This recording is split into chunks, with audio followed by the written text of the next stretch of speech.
Toshkent Tanachini hamtanasidan chiqqan, hamtana makonidan. Otasi gazon ustida go'shgan bilan otasi bitta, onalari hamtana. Ani 90 milliondan yutgan. Qarshida zo'rini yutganni Toshkent Tanachi kuni hamtanasiga qo'shilgan. Ana qonoqda o'tirgan Toshkent Tanachining qizi. Bu Adidas.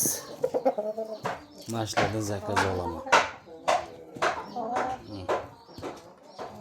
Ani qora Maximus qizi onasini $1050 anaqaga sotgandim. Toshkent Tanachi bilan bir kunda chiqqan qora makon edi onasi. O'sha qo'shilgan makonlar hammasi Toshkent Tanachining qoni bor bu yerda. Bu qizi Toshkent Tanachi.